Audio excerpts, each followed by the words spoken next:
বিহারের মধ্যে ভয়াবহতা, অর্থাৎ বিহারের চলন্ত অ্যাম্বুলেন্সে এক নারী গণধর্ষণের শিকার হয়েছে। অর্থাৎ বিহারের অ্যাম্বুলেন্সে এক মহিলাকে গণধর্ষণ করা হয়েছে, সেই বিষয়ে বিস্তারিত রিপোর্ট কিন্তু বিভিন্ন সংবাদ মাধ্যমে উঠে আসছে। অর্থাৎ woman faints during Bihar home guard test gang rape in ambulance by driver technician. অর্থাৎ বিহার হোমগার্ড ফিজিক্যাল টেস্টের জন্য একজন মহিলা গিয়েছিলেন এবং তাকে ড্রাইভার এবং টেকনিশিয়ানের দ্বারা অ্যাম্বুলেন্সের মধ্যে তাকে ধর্ষণ করা হয়েছে। তো এই বিষয়ে যাবতীয় যা যা রিপোর্ট বর্তমানে উঠে আসে সবকিছুই আমি আপনাদের কাছে এই ভিডিওর মধ্যে তুলে ধরবো। তার জন্য আপনারা পুরো ভিডিওটি প্রথম থেকে শেষ পর্যন্ত কমপ্লিট দেখুন। তো hello everyone, welcome to online study YouTube channel. Online study YouTube চ্যানেলে আপনাদের সবাইকে স্বাগত। তো সর্বপ্রথম আমরা যেটা দেখবো যেটা হচ্ছে হোমগার্ড রিক্রুটমেন্ট পরীক্ষার সময় অ্যাম্বুলেন্সে গণধর্ষণ, যেখানে অর্থাৎ অবস্থান কোথায়, যেটি হলো বিহারের মধ্যে গয়া জেলার বোধগয়া অঞ্চলে কিন্তু এই ঘটনাটি ঘটেছে। অর্থাৎ রিক্রুটমেন্ট কেন্দ্র হলো বিহার মিলিটারি পুলিশ ক্যাম্পাস, অর্থাৎ একটি সরকারি প্রতিষ্ঠান যেখানে বিহারের হোমগার্ড প্রার্থীদের শারীরিক সুস্থতার জন্য অর্থাৎ ফিজিক্যাল ফিটনেসের জন্য যে এক্সাম হয় তার কিন্তু পরীক্ষা হচ্ছিল এবং সেই পরীক্ষা চলাকালীনই এক মহিলা প্রার্থীকে অ্যাম্বুলেন্সের মধ্যে ঢুকিয়ে কিন্তু গণধর্ষণ করা হয়।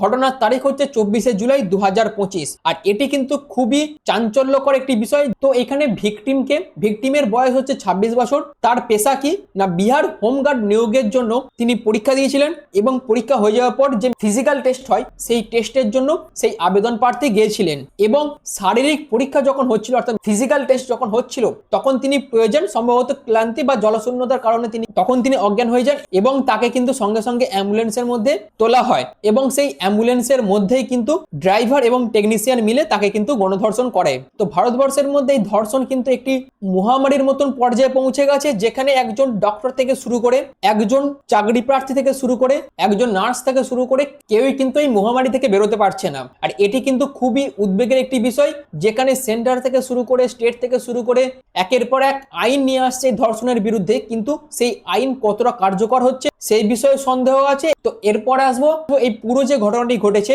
যেখানে মহিলাটি তার নিয়োগস্থলে শারীরিক সহনশীলতার পরীক্ষা অর্থাৎ যেটাকে আমরা ফিজিক্যাল টেস্ট বলি সেটির জন্য গিয়েছিলেন, অর্থাৎ সেটিতে অংশগ্রহণ করেছিলেন। সেই টেস্টের মধ্যে দৌড়ের টেস্ট ছিল যেটা আমরা জানি, পুশ আপ টেস্ট ছিল। তো এই সমস্ত টেস্টের মধ্যে তিনি অংশগ্রহণ করেছিলেন। আর যেহেতু প্রচন্ড গরম ছিল সেই দিন, সেই গরমের জন্য অর্থাৎ প্রচন্ড তাপে শারীরিকভাবে তিনি অসুস্থ হয়ে যান এবং তিনি অজ্ঞান হয়ে পড়ে যান এবং তৎক্ষণাৎ কিন্তু অ্যাম্বুলেন্সের সাহায্যে তাকে চিকিৎসার জন্য নিয়ে যাওয়া হয়। অর্থাৎ ঘটনাস্থলে থাকা একটি অ্যাম্বুলেন্স তাকে চিকিৎসার জন্য নিকটবর্তী হাসপাতালে নিয়ে যাওয়ার কথা ছিল, কিন্তু চিকিৎসা সেবাকে অগ্রাধিকার দেওয়ার পরিবর্তে চলন্ত অ্যাম্বুলেন্সের ভেতরে তাকে যৌন নির্যাতনের অভিযোগ কিন্তু করা হয়েছে এবং সেই চাকরি প্রার্থীর তরফ থেকে অভিযোগ করা হয় এই যে তিনি যখন অর্ধ অচেতন ছিলেন তখন তাকে অ্যাম্বুলেন্সের মধ্যে দুই পুরুষ, যার মধ্যে একজন ড্রাইভার ছিল এবং একজন টেকনিশিয়ান ছিল, তারা তাকে ধর্ষণ করেন এবং তিনি এও অভিযোগ করেন যে সেই সময় তিনি দুর্বলতার কারণে কোনো রকম প্রতিরোধ করতে পারেনি এই ঘটনার। আর এই ঘটনাকে কেন্দ্র করে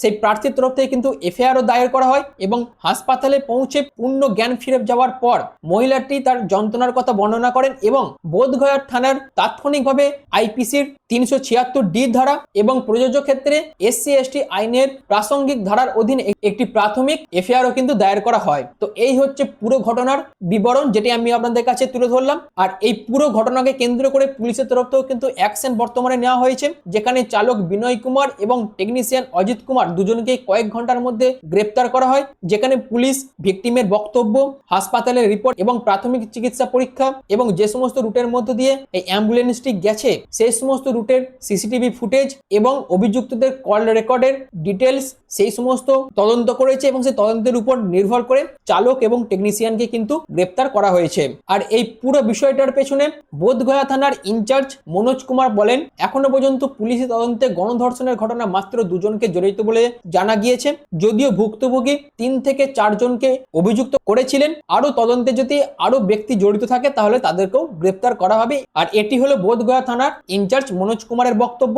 আর এই সবকে কেন্দ্র করেই জনসাধারণ এবং রাজনৈতিক প্রতিক্রিয়াও কিন্তু উঠে এসেছে, যেখানে বিহার এবং রাজনৈতিক গণমাধ্যম জুড়ে ব্যাপক ক্ষোভও কিন্তু প্রকাশ করা হচ্ছে। অর্থাৎ বিরোধী দলগুলি ক্ষমতাসীন সরকারের নীতিশ কুমারের নেতৃত্বাধীনের সমালোচনা কিন্তু করছে, যেখানে আইন শৃঙ্খলার অবনতি, নারীর নিরাপত্তা অভাব, সঠিকভাবে অ্যাম্বুলেন্স কর্মীদের পরীক্ষা করতে ব্যর্থতা, এই সমস্তগুলিকে কেন্দ্র করে বিরোধী দলগুলি কিন্তু তাদের মতন করে বিক্ষোভ প্রদর্শন করছেন। এবং এর পাশাপাশি নারী অধিকার গোষ্ঠীগুলির তরফ থেকে দাবি তোলা হয়েছে যে সকল জরুরি যানবাহনে যাতে নজরদারি আরো তীব্রতর করা হয়, অ্যাম্বুলেন্সের মধ্যে যাতে মহিলা প্যারামেডিক্যালস উপস্থিত থাকেন এবং সমস্ত জরুরি কর্মীদের পটভূমি যাচাইকরণের যে পদ্ধতি সেটি যাতে আরো সঠিকভাবে হয়, সেই সমস্ত দাবিগুলো কিন্তু নারী অধিকার যে সমস্ত গোষ্ঠীগুলো আছে তাদের তরফ থেকে দাবি করা হয়েছে। এই সমস্ত ঘটনার মধ্য থেকেই কেন্দ্রীয় মন্ত্রী এবং এলজিপি প্রধান চিরাগ পাসওয়ান বলেছেন যে সরকার অর্থাৎ বিহারে বর্তমানে যে সরকারের সাথে বিজেপি জোট আছে অর্থাৎ নীতিশ কুমারের যে সরকার আছে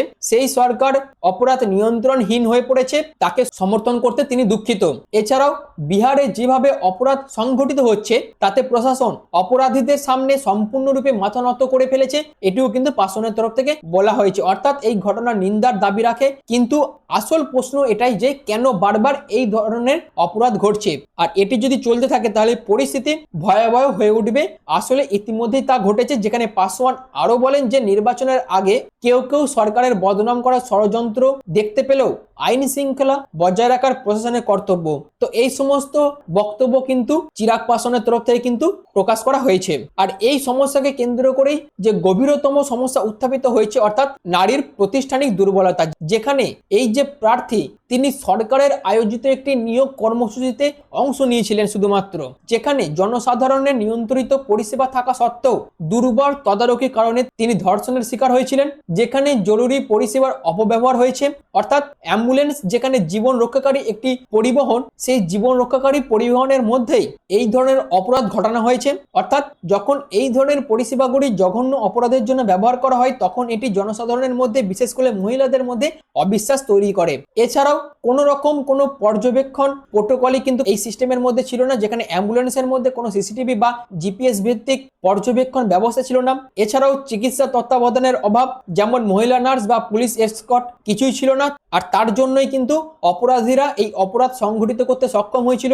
এছাড়াও পাবলিক পরীক্ষায় নিরাপত্তা ব্যবস্থার অভাব, যেখানে খোলা রোদের নিচে শারীরিক সুস্থতা পরীক্ষা, পর্যাপ্ত প্রাথমিক চিকিৎসা দল বা কোনো জরুরি ডাক্তার সেখানে উপস্থিত ছিল না। এছাড়াও এই এক্সাম হওয়ার সময় যেহেতু প্রার্থীরা প্রায়শই অজ্ঞান হয়ে পড়েন বা আহত হন, কিন্তু এই দিকটিকে কেন্দ্র করে কোনো রকম ব্যবস্থা করা হয়নি এবং সুরক্ষার ব্যবস্থার অভাব কিন্তু পুরো সিস্টেমটার মধ্যেই রয়েছিল। তো এই সমস্ত গভীর সমস্যা কিন্তু উত্থাপিত হয়েছে পুরো বিষয়টাকে কেন্দ্র করে।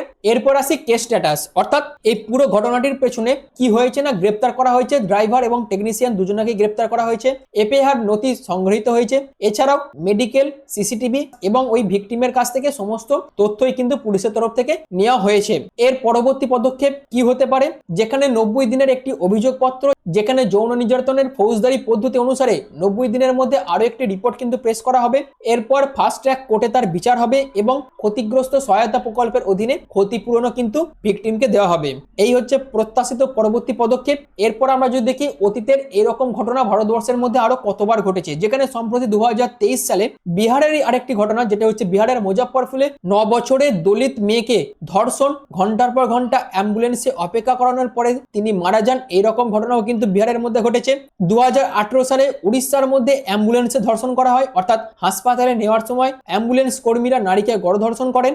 2012 সালে আমরা প্রত্যেকেই জানি দিল্লি নির্ভয়া কেস, যেখানে প্রাইভেট বাসে 23 বছর বয়সী এক নারী ধর্ষিত হয় এবং সেটিকে কেন্দ্র করে ব্যাপক জাতীয় প্রতিবাদ শুরু হয় এবং সেটিকে কেন্দ্র করে আইনের সংস্কারও করা হয়। কিন্তু আইনের সংস্কার হওয়ার পরও সমাজের মধ্যে এই আইনের সংস্কারের যে কোনো এফেক্ট পড়েছে বলে সেটা কিন্তু সাম্প্রতিক ঘটনাগুলি দেখলে কারোরই মনে হবে না, কারণ বর্তমানে ধর্ষণের মতন এই যে ঘৃণ্য কাজ সেটা কিন্তু বেড়েই চলেছে। তো যাই হোক, এরপর আমরা দেখব এই পুরো ঘটনার উপসংহার, যেখানে অর্থাৎ সম্প্রতি মেডিকেল সিস্টেমের মধ্যে যে সমস্ত গণধর্ষণের মতন ঘটনাগুলি ঘটেছে, যেটা বিহার থেকে শুরু করে ওয়েস্ট বেঙ্গল থেকে শুরু করে ওড়িশা থেকে শুরু করে এই সমস্ত অল ওভার ইন্ডিয়ার বিভিন্ন স্টেটের মধ্যে মেডিকেল ফেসিলিটিকে ইউজ করে এক শ্রেণীর মানুষ মহিলাদের উপর ধর্ষণের মতন ঘৃণ্য কাজ করার যে ঘটনা সেটা কিন্তু ক্রমেই বেড়ে উঠেছে বা বেড়েই চলেছে। এবং যখন প্রথম প্রতিক্রিয়াশীলরা অর্থাৎ মেডিকেল সিস্টেমের সঙ্গে যারা জড়িত বা সমাজের প্রথম শ্রেণীর প্রতিষ্ঠানগুলির মধ্যে যখন এই ধরনের অপরাধ সংঘটিত হয়, তখন এটি একটি পদ্ধতিগত ব্যর্থতা ছাড়া আর কিছুই নয়। আর এই সবকে কেন্দ্র করেই যে সমস্ত ব্যবস্থা সরকারের তরফ থেকে অবিলম্বে নিয়ে আসা উচিত, তার মধ্যে সকল অ্যাম্বুলেন্সে জিপিএস বা সিসিটিভি স্থাপন করা প্রয়োজন সরকারের তরফ থেকে, মহিলাদের পরিবহনের সময় মহিলা পরিচালিকা মোতায়েন করা, অ্যাম্বুলেন্স চালক প্রযুক্তিবিদদের কঠোর স্ক্রিনিং এবং প্রশিক্ষণ প্রতিষ্ঠা করা, ক্ষতিগ্রস্তদের জন্য আইনি সহায়তা এবং মানসিক সহায়তা নিশ্চিত করা সরকারের কিন্তু উচিত। তো এই হচ্ছে পুরো ঘটনার বিস্তারিত তথ্য আমি আপনাদের কাছে তুলে ধরলাম। আর ধর্ষণ যে সামাজিক একটি ব্যাধি সেটি যে ক্রমে বেড়ে উঠেছে এবং এই যে ঘটনাটি ঘটেছে বিহারের মধ্যে, যেখানে একজন চাকরি প্রার্থীকে তার শারীরিক অসুস্থতার সুযোগ নিয়ে অ্যাম্বুলেন্সের মধ্যে গণধর্ষণ করা হয় চালক এবং টেকনিশিয়ানের দ্বারা, সেই বিষয়েও আপনাদের যদি গুরুত্বপূর্ণ কিছু মতবাদ থাকে সেক্ষেত্রে অবশ্যই আপনারা কমেন্ট সেকশনে মেনশন করবেন। আর এইরকমই ইনফরমেটিভ ভিডিও প্রতিনিয়ত পাওয়ার জন্য অবশ্যই চ্যানেলটিকে সাবস্ক্রাইব করে পাশে থাকা বেল আইকনটি অল করে রেখে দেবেন। তো ভিডিওটি এখনের মতন এইটুকুই। পুরো ভিডিওটি প্রথম থেকে শেষ পর্যন্ত দেখার জন্য আপনাদের অসংখ্য ধন্যবাদ।